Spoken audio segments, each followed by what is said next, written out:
2 ദിവസങ്ങൾക്ക് ശേഷം. മോളെ ഗൗരി, എന്തേലും കുറച്ച് കഴിക്കേ. നന്ദിനിയുടെ സഹോദരൻ്റെ ഭാര്യ ശില്പ ഗൗരിയെ ആഹാരം കഴിപ്പിക്കാനുള്ള പെടാപ്പാടിലായിരുന്നു.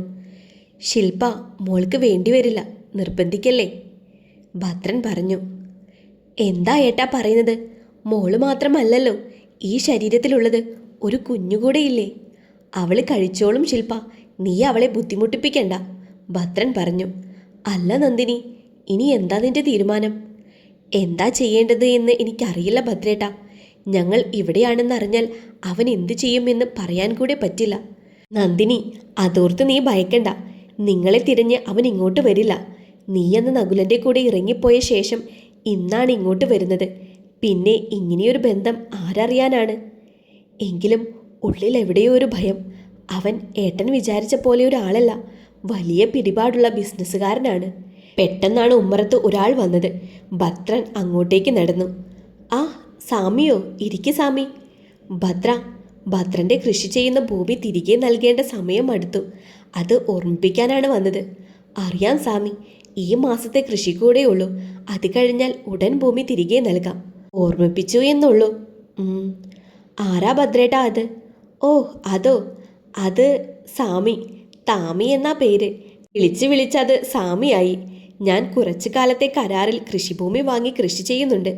അതിൻ്റെ സമയം കഴിയാറായി എന്ന് ഓർമ്മിപ്പിക്കാൻ വന്നതാ. ഏട്ടന് കൃഷിയാണോ? അതെ, ഇവിടെ മിക്ക പേരും കൃഷി ചെയ്ത് ജീവിക്കുന്നവരാണ്. ഇതുപോലെയുള്ള ആളുകളുടെ കയ്യിൽ നിന്നും ഭൂമി വാങ്ങി കൃഷി ചെയ്ത് സമയം കഴിയുമ്പോൾ ഭൂമി തിരികെ ഏൽപ്പിക്കും. അയാൾ അത്രയ്ക്കും പണക്കാരനാണോ? ഏയ്, ഇയാളുടെ അല്ല. ഇയാൾക്ക് മുകളിൽ ഒരു വലിയ പണക്കാരൻ പയ്യനുണ്ട്. ആ പയ്യൻ്റെയാണ് ആ ഭൂമി. ഏതാണ്ട് 100-300 ഏക്കർ ഉണ്ടാകും. ഇങ്ങേരത് കുറച്ച് പൈസയ്ക്ക് നമുക്ക് തരും. കൃഷി കഴിഞ്ഞ് തിരികെ നൽകിയാൽ മതി. ആ, പിന്നീട് അങ്ങോട്ടുള്ള രാത്രികൾ ദേവൻ്റെ ഉറക്കമില്ലാത്ത രാത്രികളായിരുന്നു. ഗൗരിയും അങ്ങനെ തന്നെയായിരുന്നു. 2 മാസങ്ങൾക്ക് ശേഷം ഗൗരിയുടെ കുഞ്ഞു വയറ് വലുതായി. കൊച്ചു രാജകുമാരി തൊഴിക്കാനും കുസൃതി കാട്ടാനും തുടങ്ങിയിട്ടുണ്ട്. കുഞ്ഞിൻ്റെ അനക്കം അവളെ സന്തോഷിപ്പിക്കുകയും ദേവൻ കൂടെ ഇല്ലാത്ത വിഷമം ഓർമ്മിപ്പിക്കുകയും ചെയ്യുന്നുണ്ടായിരുന്നു. ദേവൻ്റെ കൂടെ ഉള്ളപ്പോഴുള്ള ഒരു സുഖം അവൾക്കിപ്പോൾ ഇല്ല. വല്ലാത്ത ഒറ്റപ്പെടൽ. അമ്മയുടെ ഭീഷണിക്ക് മുന്നിൽ നിൽക്കുന്നു എന്ന് മാത്രമേ ഉള്ളൂ. മനസ്സിപ്പോഴും ദേവൻ്റെ കൂടെയാണ്. ഒരു രാത്രി ഗൗരിയുടെ ചിരിച്ചുകൊണ്ടുള്ള ഒരു വീഡിയോ നോക്കി ദേവൻ റൂമിൽ ഇരിപ്പാണ്.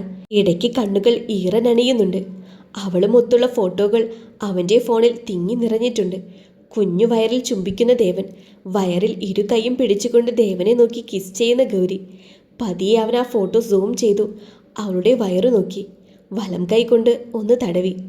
എൻ്റെ രാജകുമാരി, പപ്പയെ വിട്ട് മമ്മിയുടെ കൂടെ പോയില്ലേ? പപ്പ മോളെയും മമ്മിയെയും കൂട്ടാൻ വരുന്നുണ്ട് കേട്ടോ. കുറച്ച് ദിവസം കൂടെ പപ്പയുടെ മോളെ ക്ഷമിക്ക് കേട്ടോ. ശേഷം സ്ക്രീനിൽ അവൻ ചുംബിച്ചു. നിനക്ക് ഞാനില്ലാതെ എത്ര കാലം നിൽക്കാൻ കഴിയും എൻ്റെ ഗൗരി? നീ വരും. നിന്നെ തിരിച്ച് ഈ ദേവിക മെൻഷനിൽ തന്നെ എത്തിക്കും ഞാൻ. ഒരു നിഗൂഢ പുഞ്ചിരി അവനിൽ വിരിഞ്ഞു. പിറ്റേന്ന് രാവിലെ സാമി രാവിലെ തന്നെ എത്തിയിട്ടുണ്ട്. ഭദ്ര, മാസം 2ആയി. ഇനി കൃഷി ചെയ്യണമെങ്കിൽ വീണ്ടും കരാർ എഴുതി പണം നൽകണം.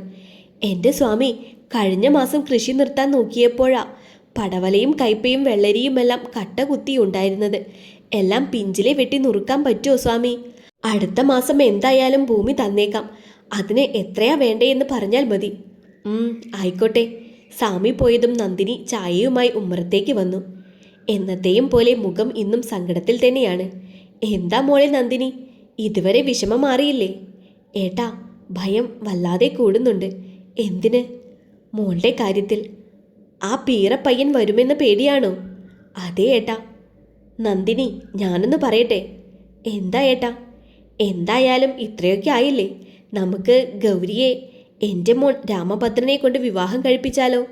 അതാകുമ്പോൾ ആ പയ്യൻ ഇനി വന്നാലും നമുക്ക് ധൈര്യമല്ലേ?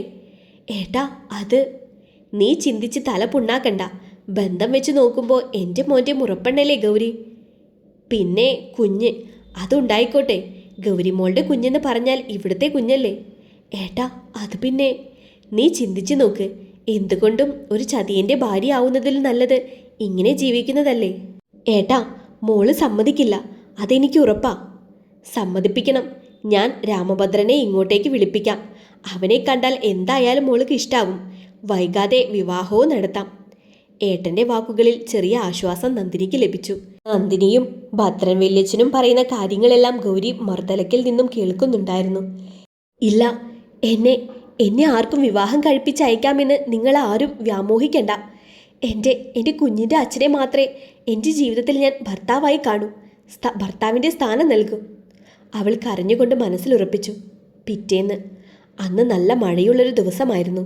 ഭദ്രനും ശില്പയും നന്ദിനിയുമെല്ലാം കോവിലിൽ പോയിരിക്കുകയാണ്. മഴ നന്നായി കനത്തു തുടങ്ങിയിരുന്നു. പെട്ടെന്നാണ് വാതിലിൽ ശക്തിയായി 2 മുട്ട് കേട്ടത്. ഒരു നടുക്കത്തോടെ അവൾ ഉമ്മറത്തേക്ക് നടന്നു. താക്കോൽ പഴുതിലൂടെ ആരാണെന്ന് നോക്കി. പരിചയമുള്ള ആളല്ല, മുഖം വ്യക്തവുമല്ല. കയ്യിൽ വലിയ ബാഗുണ്ട്. അവൾ പതിയെ വാതിൽ തുറന്നു. മഴയത്ത് നിന്നും വന്നതുകൊണ്ട് തന്നെ കൈകൾ കൊണ്ട് ആ പയ്യൻ മുടിയിലെ വെള്ളം തട്ടിക്കൊണ്ട് നിൽക്കുകയായിരുന്നു. വാതിൽ തുറക്കുന്ന ശബ്ദം കേട്ടതും തിരിഞ്ഞു നോക്കിയ രാമഭദ്രൻ ഗൗരിയെ തന്നെ കണ്ണെടുക്കാതെ നോക്കി നിന്നു. ഹായ്, രാമഭദ്രൻ പറഞ്ഞു. ആളെ മനസ്സിലാവാത്തത് കൊണ്ട് തന്നെ ഗൗരി സൂക്ഷ്മതയിൽ നോക്കി. ഗൗരിയല്ലേ? ആ അതെ, ഞാൻ റാം. റാം? അവൾ സംശയത്തിൽ ചോദിച്ചു. യെസ്. എനിക്ക് മനസ്സിലായില്ല. ഓ, ഇവിടെ ഭദ്രനുണ്ടോ? ഇല്ല, വല്യച്ഛനും എല്ലാവരും അമ്പലത്തിൽ പോയി. വാവ്, അപ്പോ പെണ്ണ് കാണൽ കഴിഞ്ഞു. റാം ഗൗരിയെ ചൂഴ്ന്നു നോക്കിക്കൊണ്ട് മനസ്സിൽ പറഞ്ഞു. നിങ്ങളാരാ? എടോ, ഈ ഭദ്രൻ വല്യച്ഛൻ്റെ മൂത്ത മകനാണ് ഞാൻ. അത് രാമഭദ്രനല്ലേ? ഗൗരി ചോദിച്ചു. ഓ, അതൊക്കെ പഴയ പേരാ. അതൊക്കെ ഞാൻ മാറ്റി. ഇപ്പോൾ റാം എന്നാണ്. കാൾമി റാം. അവൾ വിളറിയ ചിരിയോടെ തലയാട്ടി. അല്പം കഴിഞ്ഞതും ഭദ്രനും ഭാര്യയും നന്ദിനിയും തിരികെ എത്തി. ഉമ്മറത്ത് ചായ കുടിച്ചുകൊണ്ടിരിക്കുന്ന റാമിനെ കണ്ടതും ശില്പ ഓടിച്ചെന്നു. മോനെ രാമ. അമ്മ, രാമനും സീതയുമൊന്നുമല്ല, റാം. എന്താ? ഭദ്രൻ ഉറഞ്ഞു തുള്ളിക്കൊണ്ട് ചോദിച്ചു. ആ, ഞാൻ പേര് മാറ്റി. ഒരു ഉണക്ക രാമഭദ്രൻ. പിന്നീട് അതൊരു വഴക്കിലാണ് അവസാനിച്ചത്. മോനെ രാമ, നീ മോളെ കണ്ടോ? എല്ലാം ക്ഷമിച്ചപ്പോൾ ഭദ്രൻ ചോദിച്ചു. കണ്ടു. എന്നിട്ട് ഇഷ്ടായോ? തരക്കേടില്ല. അപ്പോ ഇഷ്ടായില്ലേ? അച്ഛാ, എനിക്കിഷ്ടായി. നല്ല ഭംഗിയുള്ള പെൺകുട്ടി. കുറച്ച് കുട്ടിത്തമുണ്ട് കാണാൻ. പ്രായമായതല്ലേ? മോനെ, പ്രായമൊക്കെ ഉണ്ട്. പിന്നെ ഉള്ള കാര്യം അത് പറയാൻ ഭദ്രനൊന്ന് മടിച്ചു. പറ അച്ഛാ, എന്താ? എന്താണെന്ന് വെച്ചാൽ ഒന്ന് തെളിയിച്ച് പറ അച്ഛാ. ദേ, വിളിച്ചു വരുത്തിയിട്ട് ഒരുമാതിരി വർത്താനം പറയരുത്. എന്താണെന്ന് വെച്ചാൽ തെളിച്ചങ്ങ് പറ. മോനെ രാമ, അച്ഛൻ പറയുന്നത് മോൻ സമാധാനമായി കേൾക്കണം. വേറെയൊന്നുമല്ല. ഗൗരി മോൾക്ക് 5 മാസം വിശേഷമുണ്ട്. എന്തോന്ന്? അതേ മോനെ, മോള് ഗർഭിണിയാണ്. അത് കേട്ടപ്പോൾ തന്നെ റാമിൻ്റെ മുഖം മാറി. മോൻ വിഷമിക്കണ്ട, അവിഹിതമൊന്നുമല്ല. അവളുടെ വിവാഹം കഴിഞ്ഞതാ. ആ പയ്യനാവട്ടെ അവളെ ചതിച്ചുകൊണ്ട് നടക്കുകയാണ്. റാം ഒന്നും മിണ്ടാതെയിരുന്നു. മോനെ, നിനക്ക് എതിർപ്പെന്തേലും? അച്ഛാ, അവളെ കണ്ടാൽ ഒരു വിവാഹം കഴിഞ്ഞ പെണ്ണായി തോന്നില്ല. പിന്നെയാണ് 5 മാസം ഗർഭം. എനിക്ക് അവളെ ഇഷ്ടമായി. പിന്നെ എന്താ മോനെ? മോൻ വിഷമിക്കണ്ട. നിനക്ക് അവളെ ഇഷ്ടമാണല്ലോ. ബാക്കിയെല്ലാം നമുക്ക് പതിയെ തീരുമാനിക്കാം. കുഞ്ഞിനെ എന്തു ചെയ്യും? മോനെ, ഒന്ന് പതുക്കെ. വിവാഹം കഴിഞ്ഞ് കുഞ്ഞുണ്ടായാൽ നന്ദിനി നോക്കിക്കോളും. മോൾക്കും നിനക്കും അതിനെപ്പറ്റി അറിയുക പോലും വേണ്ട. നിങ്ങളുടെ ജീവിതത്തിൽ ഒരു കരടായി ആ കുഞ്ഞുണ്ടാകില്ല. അതുപോരെ? അതിനും നല്ല ഓപ്ഷൻ ആ കുഞ്ഞിനെ അങ്ങ് ഇപ്പോൾ തന്നെ കളയുന്നതല്ലേ? അത് കേട്ടതും നന്ദിനിയുടെ ഉള്ളിലൂടെ ഒരു വിറയൽ കടന്നു പോയി. അയ്യോ മോനെ, അത് വേണ്ട. എത്രയൊക്കെ പറഞ്ഞാലും ആദ്യത്തെ പേരക്കുഞ്ഞല്ലേ. നന്ദിനി അതിൻ്റെ വരവിനായി സത്യത്തിൽ കാത്തിരിക്കുകയാണ്. പക്ഷേ അമ്മായി, മറ്റൊരുത്തൻ്റെ കുഞ്ഞിനെ. മോനെ റാം, മോനും എൻ്റെ മോൾക്കും ആ കുഞ്ഞ് തടസ്സമാവില്ല. അമ്മായി നോക്കിക്കോളാം. പിന്നെ ആ കുഞ്ഞിൻ്റെ അച്ഛൻ നിങ്ങൾ വിചാരിക്കും പോലെ ഒരു ലോക്കലല്ല. ഈ പൂനെ വരെ വാങ്ങാനുള്ള ആസ്തി അവനിലുണ്ട്. പിടിപാടും. കുഞ്ഞിനെന്തേലും ആയാൽ അവൻ ചിലപ്പോൾ എല്ലാത്തിനെയും ചുട്ടിരിക്കും. ഓ, ഏതാ ആ വലിയ പുള്ളി? റാം ഒരു പുച്ഛം നിറഞ്ഞ ഭാവത്തിൽ ചോദിച്ചു. മോനെ, അവന് ഗൗരിയെന്ന് വെച്ചാൽ ജീവനാണ്. അതാ എനിക്ക് ഭയം. അമ്മായി പേടിക്കണ്ട. വിവാഹം കഴിഞ്ഞാൽ പിന്നെ ആരെയും ഭയക്കേണ്ട കാര്യമില്ലല്ലോ. അല്പം നേരം കഴിഞ്ഞ് രാത്രിയിലെ ഫുഡെല്ലാം കഴിച്ച് എല്ലാവരും റൂമിലേക്ക് മടങ്ങി. ഗൗരി ഒരു ചെറിയ റൂമിലാണ് കിടക്കുന്നത്. അതിൻ്റെ തൊട്ടടുത്തുള്ള റൂമിലാണ് റാം കിടക്കുന്നത്. താഴെ നിലയിലാണ് നന്ദിനിയും ശില്പിയും ഭദ്രനുമെല്ലാം. ഗൗരിക്ക് എന്നത്തേക്കാളും ക്ഷീണമുണ്ടായിരുന്നു അന്ന്. കാലുകൾക്ക് നല്ല വേദന. ഉറക്കം കണ്ണുകളെ തളർത്തുന്നുണ്ട്. പക്ഷേ കാലിലെ വേദന കാരണം ഉറങ്ങാൻ പറ്റുന്നില്ല. കാൽ തടവി ഇരിക്കുമ്പോഴാണ് അവൾക്ക് ദേവന്റെ ഓർമ്മ വന്നത്. മുൻപ് കാലിൽ മസിൽ കയറുമ്പോഴെല്ലാം ദേവൻ ഒഴിഞ്ഞു കൊടുക്കും. അവസാനം അവൻ്റെ ഒരു ചുംബനമുണ്ട്, കാൽവിരൽ തൊട്ട് കാൽമുട്ട് വരെ. അവളും അത് ഒരുപാട് ആസ്വദിച്ചിരുന്നു. കാലിന് വേദനയാണെന്ന് കേൾക്കേണ്ട താമസം ദേവൻ മസാജ് ചെയ്തു തുടങ്ങും. എൻ്റെ രാജകുമാരി, നീ വന്നിട്ട് വേണം അമ്മയ്ക്ക് ഇതുപോലെ മസാജ് ചെയ്ത് കൊടുക്കാൻ കേട്ടോ. ദേവൻ അവളുടെ കുഞ്ഞു വയറിൽ തലോടിക്കൊണ്ട് ഇടയ്ക്ക് പറയുമായിരുന്നു. ഗൗരിയുടെ കണ്ണുകൾ അറിയാതെ നിറഞ്ഞു വന്നു.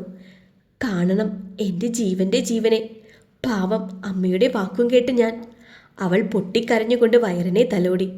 അമ്മയോട് ദേഷ്യമൊന്നും തോന്നരുത് മോളെ, വേറെ വഴിയില്ലായിരുന്നു. നമുക്ക് വേഗം അച്ഛയുടെ അടുത്ത് പോവാട്ടോ. ഇതേ സമയം, അമ്മ, ഗൗരിക്കിപ്പോൾ വയറൊക്കെ വന്നിട്ടുണ്ടാകൂ? ദേവികയുടെ മടിയിൽ തലവെച്ച് കിടന്നുകൊണ്ട് ദേവൻ ചോദിച്ചു. ഉണ്ടാകും. ഇപ്പോൾ നമ്മുടെ രാജകുമാരി അവളെ ചവിട്ടാനും തൊഴിക്കാനുമൊക്കെ തുടങ്ങിക്കാണും. അത് കേട്ടതും ദേവൻ എഴുന്നേറ്റ് ദേവികയെ നോക്കി.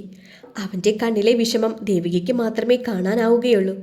മോനെ, സത്യങ്ങളെല്ലാം അവളെ മുന്നേ നീ അറിയിച്ചിരുന്നെങ്കിൽ ഒരിക്കലും അവൾക്ക് നിന്നെ വിട്ടു പോകേണ്ടി വരുമായിരുന്നില്ല. സാരല്ല അമ്മേ, അവൾക്ക് എന്നെ നന്നായി മനസ്സിലാകും. ഞാനൊരിക്കലും അവളുടെ കുഞ്ഞിൻ്റെ അച്ഛനല്ലാതെ മറ്റൊരു കുഞ്ഞിൻ്റെ അച്ഛനാവില്ല എന്ന് അവൾക്ക് നന്നായി അറിയാം. പിന്നെ എന്തിനാ മോനെ അവൾ പോയത്? അവളുടെ അമ്മ എല്ലാ പുരുഷന്മാരിലും നകുൽ എന്ന അവളുടെ അച്ഛനെയാണ് കണ്ടത്. അതുകൊണ്ട് തന്നെ. എന്നാലും മോനെ, സത്യങ്ങൾ നിനക്ക് എന്നോടെങ്കിലും ഒന്ന് പറയാമായിരുന്നില്ലേ? അതിനെങ്ങനെ? ഇങ്ങനെയൊരു കൊച്ചിൻ്റെ അച്ഛനെന്ന നാടകം എൻ്റെ ജീവിതത്തിൽ വരുമെന്ന് ഞാൻ അറിഞ്ഞില്ലല്ലോ. എന്തായാലും ഋഷി, അവനുള്ള പണി ഞാൻ കൊടുത്തിട്ടുണ്ട്. പിന്നെ വൃന്ദ അവൾക്കുള്ള പണി നന്നായി ഒരുക്കി വെച്ചിട്ടുണ്ട്. എൻ്റെ ഈ 2 മാസക്കാലം ഞാൻ അനുഭവിച്ചതിനെല്ലാം അവളെ കൊണ്ട് ഞാൻ കണക്ക് പറയിപ്പിച്ചിരിക്കും. മോനെ, ആ കുഞ്ഞ്. ദേവൻ കൈയുയർത്തി ആ സംസാരത്തെ അവിടെ നിർത്തി. ഡാഡി എന്ന ആ വിളി കേൾക്കുന്നത് പോലും അവനെ അരിശം കൊള്ളിച്ചിരുന്നു. ഇതേ സമയം ഗൗരി പതിയെ ഉറക്കത്തിൽ നിന്ന് ഉണർന്നു. ഉറക്കത്തിൽ എന്നത്തെയും പോലെ ദേവൻ അവളെ ചുംബിച്ച് ഇക്കിളിപ്പെടുത്തിക്കൊണ്ടിരുന്നു. പതിയെ അരക്കെട്ടിൽ ഒരു ഇളം ചൂടുള്ള സ്പർശം അവൾ അറിഞ്ഞു. സ്വപ്നത്തിൽ നിന്നും ഉണരാൻ അവൾ ആഗ്രഹിച്ചില്ല. അതും ഒരു സ്വപ്നമാണെന്ന് അവൾക്ക് തോന്നി. ഒരു ചിരിയോടെ അവൾ സ്വപ്നം തുടർന്നു. ആ സ്വപ്നം അവളുടെ അരക്കെട്ട് വഴി വയറിൻ്റെ മുൻഭാഗത്തേക്ക് അരിച്ചെത്തി. പൊക്കിളിലൂടെ അങ്ങോട്ടും ഇങ്ങോട്ടും വട്ടം കറങ്ങി. അല്പം നേരം കഴിഞ്ഞ് ആ സ്പർശം കാലുകളിലേക്ക് അരിച്ചിറങ്ങി. ഇളം സ്വർണ്ണ നിറമുള്ള കട്ടി കുറഞ്ഞ കാൽരോമങ്ങൾ എഴുന്നേറ്റു നിന്നു. പതിയെ കാൽവിരലുകളിൽ ആ ചുംബനമേറ്റു. ദേവാ, അവൾ ഉറക്കത്തിൽ വിളിച്ചു. ആ ചുംബനം പതിയെ കാൽപാദത്തിലെത്തി. ദേവാ, ഒന്ന് നിർത്ത്, കിടന്നുറങ്ങാൻ നോക്ക്. അവൾ ഓരോന്നായി പുലമ്പി. പെട്ടെന്ന് അവൾ ഉറക്കത്തിൽ നിന്നും ഞെട്ടിയുണർന്നു. ദേവാ, അവൾ പതിയെ വിളിച്ചുകൊണ്ട് ലൈറ്റ് ഓൺ ചെയ്തു. അവിടെ ആരും ഉണ്ടായിരുന്നില്ല. പെട്ടെന്ന് അവൾ ചുറ്റിലും കണ്ണോടിച്ചു. ആരെയും അവൾ അവിടെ കണ്ടില്ല. ഇല്ല, ദേവൻ ഇവിടെ വന്നു, അവൾ മനസ്സിൽ ഉറപ്പിച്ചു പറഞ്ഞു.